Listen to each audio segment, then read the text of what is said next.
Sa isang hindi inaasahang pagkakataon, makalipas ang mahabang kaguluhan at tumitinding bakbakan sa pagitan ng Russia at Ukraine, isang nakakabigla na pahayag ang binanggit ni Russian President Vladimir Putin. Sa wakas, bukas na ito sa kagustuhan na magkaroon ng ceasefire subalit may kondisyon. Ano ito? Ito ang ating aalamin sa ating video. Ang biglang pagbabago ng takbo ng kaganapan sa gitna ng tensyon sa Russia at Ukraine ay nagbibigay ng bagong kabanata sa usapin ng seguridad at peace negotiations sa rehiyon. Ang potensyal na pambili ng armas ng Ukraine sa pamamagitan ng perang mula sa Russia ay nagpapalakas sa kanilang posisyon sa negosasyon at nagbubukas ng mga bagong posibilidad para sa kapayapaan at stability sa lugar. Ngayon nga nagpahayag si Putin ng isang ceasefire para sa panandaliang kapayapaan upang mapag-usapan ang mga dapat gawin sa sigalot na sila mismo ang nagsimula. May kondisyon si Putin sa inaalok niyang ceasefire. Kinakailangan ng Ukraine na mag-withdraw ng kanilang mga tropa mula sa mga teritoryo na inaangkin ng Russia na sumapi bago maganap ang isang ceasefire. Hindi ito nagustuhan ni Zelensky at pumalag ito.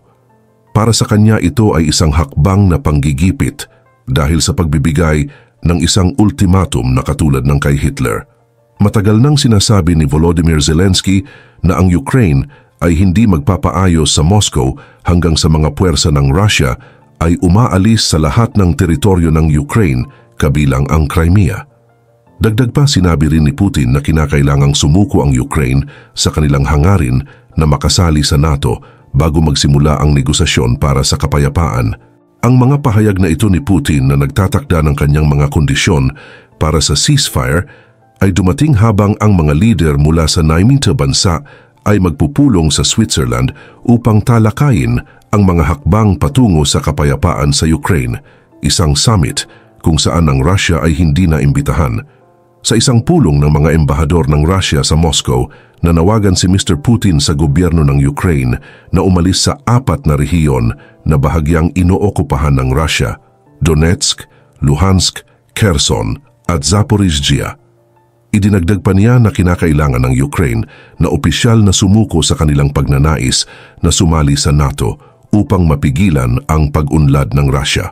Ngunit tinawag ng Ukrainian Presidential Advisor na si Mikhailo Podolyak ang mga panukala na isang complete sham at offensive to common sense.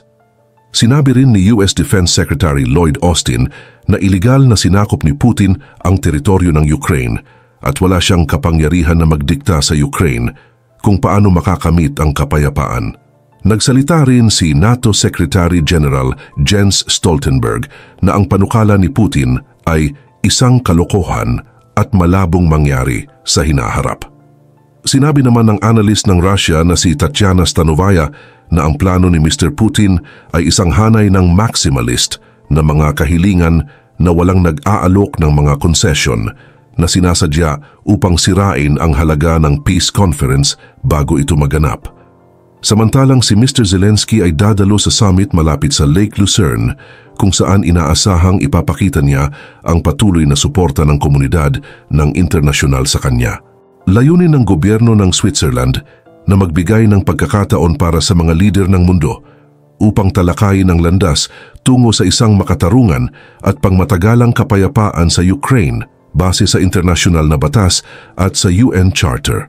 Kasama sa mga dadalo sina US Vice President Kamala Harris, French President Emmanuel Macron, German Chancellor Olaf Scholz, Italian Prime Minister Giorgia Meloni at European Commission President Ursula von der Leyen.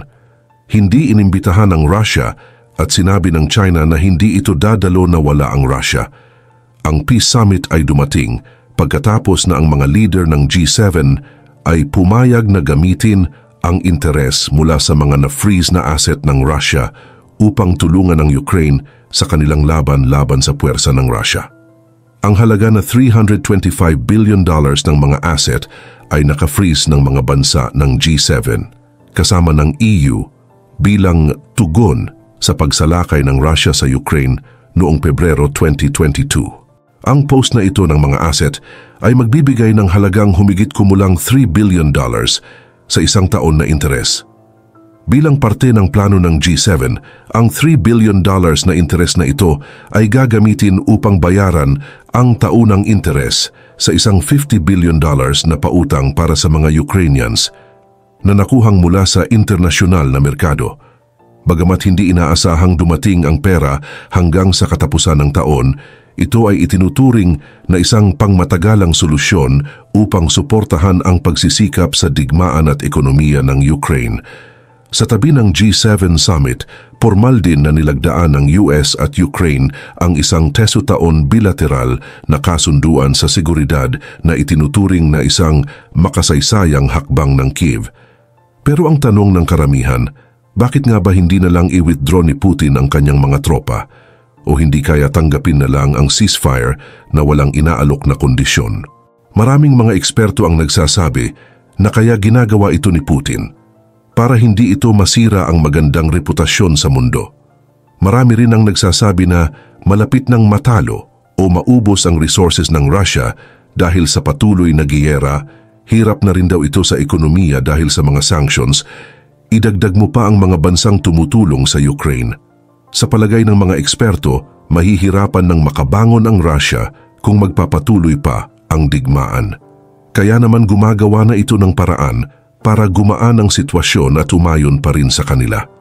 Ang Western media ay patuloy na nag-uulat na ang Russian President Vladimir Putin ay interesado sa isang negosyadong tigil putukan sa Ukraine, bagaman ang retorika ng Kremlin at ang mga aksyon ng Russian military ay nagpapakita na si Putin ay hindi talaga interesado sa makabuluhang negosasyon at anumang kasunduan na mag-aalis sa kanyang layunin na wasakin ang isang independenteng estado ng Ukraine.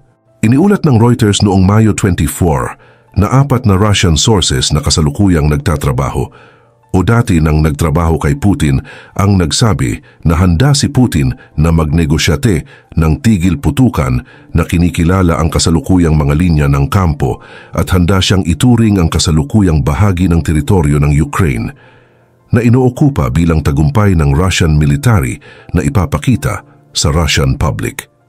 Iniulat ng Western media ang kaparehong interes mula kay Putin sa isang negosyadong tigil putukan o kasunduan batay sa mga pahayag mula sa hindi tinukoy na Russian sources na may kaugnayan sa Putin o sa Kremlin noong Disyembre 2023 at Enero at Pebrero 2024. Binanggit ng Western media na mayroong limitadong hindi tinukoy na opisyal mula sa US at iba't ibang internasyonal na organisasyon na kumpirmasyon na nagpahayag si Putin ng interes sa tigil putukan, bagaman iniulat din ng ibang Western media na itinanggi ng US sources na may opisyal na pakikipag-ugnayan mula sa Russia sa US hinggil sa usapin na ito. Ang Kremlin ay madalas na nagpapanggap ng interes sa makabuluhang negosasyon bilang bahagi ng kanilang pangmatagalang operasyon sa impormasyon na naglalayong kumbinsihin ang kanluranin na magbigay ng konsesyon sa integridad ng teritoryo at soberanya ng Ukraine. Hindi malinaw kung ang hindi tinukoy na Russian sources na nakikipag-usap sa Western media ay nagpapalaganap ng mga pagsisikap na ito o tama bang naglalarawan ng interes at pananaw ni Putin. Ang ISW ay hindi makapagsabi ng katiyakan ng mga aligasyon ng mga Russian sources tungkol sa intensyon ni Putin at ang mga pribadong anonymous na pahayag na ito ay malaking kaibahan sa opisyal na retorika at aksyon ng Russia. Matapos ang Disyembre 2023, lubhang pinalakas ni Putin at ng Kremlin ang kanilang retorika tungkol sa pangangamkam sa Ukraine at mas lalo pang nagpapahiwatig na ang Russia ay balak na sakupin ng higit pang teritoryo sa Ukraine at nakatuon sa pagwasak ng kalakhan ng Estado at pagkakakilanlan ng Ukraine.